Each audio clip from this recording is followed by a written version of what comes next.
ఇప్పుడు మీ ముందుకు రావడానికి గల కారణం ఏంటిదంటే, మా దైవజనులు అన్న ఒక్క చిన్న మాటను పట్టుకొని మీరు ఇంతగానే మొత్తం స్టేట్ మొత్తం ఎంతగానో చూపిస్తున్నారు. ఆ విధంగా కాదు. అప్పుడు మీరేం చేశారు? క్రైస్తవ స్త్రీల గురించి ఎంత ఘనంగా చెప్తాడు మా సన్న. క్రైస్తవ స్త్రీని ఎలా గౌరవించాలి, వారిని ఏ విధంగా చూడాలి, వారితో ఏ విధంగా మాట్లాడాలి, ఒక తల్లిగా, ఒక చెల్లిగా, ఒక సహోదరిగా చూడమని చెప్తాడు మా దైవజనుడు. అలాంటి దైవజన్ని పట్టుకొని మీరు ఇష్టం వచ్చినట్టు మాట్లాడుతున్నారు. అది కరెక్ట్ కాదు ఎన్నటికైనా. మీరు ఏది మాట్లాడినా ఆచితూచి మాట్లాడుతూ ఉండాలి. మణిపూర్ ఘటనలో మీరు ఏం చేశారు? అప్పుడు ఎటెళ్ళారు మీరు? మణిపూర్ ఘటనప్పుడు స్త్రీలను నగ్నంగా తీసుకెళ్లి పక్కన ఎవరున్నారు? స్త్రీలు కాదు, పురుషులు ఉన్నారు. ఆమెను ఎక్కడెక్కడ చేవేశారో మీరు చూసారా? చూడలేదా? మీకు కనపడలేదా? ఆ దృశ్యాలను ఎటుపోయినాయి? న్యూస్ ఛానల్స్ మీరు చూడలేదా? న్యూస్ ఛానల్లో ప్రతి ఉదయం లేచిన మొదలుకొని ఎప్పుడు న్యూస్ ఛానల్లో ఉంటూ ఉంటారు కదా. మరి ఇప్పుడు ఏమైంది అంటే, అప్పుడున్న స్త్రీలు ఇప్పుడు స్త్రీలు కాదా?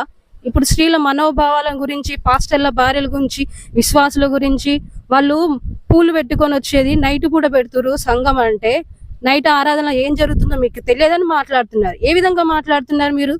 అసలు అది ఏం తెలుసని సంఘం గురించి, దేవుని గురించి అలా ఎన్నడూ మాట్లాడొద్దు.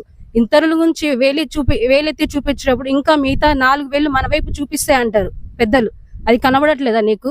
ఇతరుల గురించి మాట్లాడేటప్పుడు, ఇతరుల గురించి దూషించేటప్పుడు ఇతరులని ఏ విధంగా మనం మాట్లాడాలి, ప్రేమించాలనేది మాకు నేర్పించాడు మా దైవజనుడు.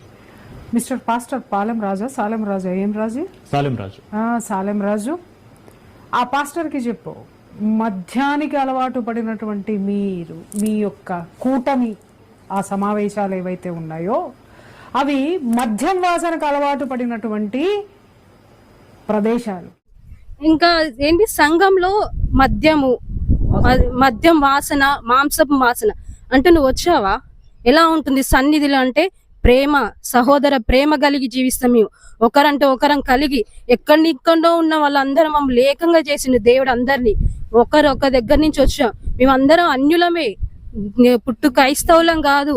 మేమందరం అన్యుల నుండి వచ్చి ఇప్పుడు ఎట్లా ఉన్నామంటే అందరం కలిసి సహోదరం కలిగి జీవిస్తున్న మమ్మల్ని మీరు ఈ విధంగా మాట్లాడడానికి ఏ అర్హత ఉంది? మీకు ఏ యోగ్యత ఉంది?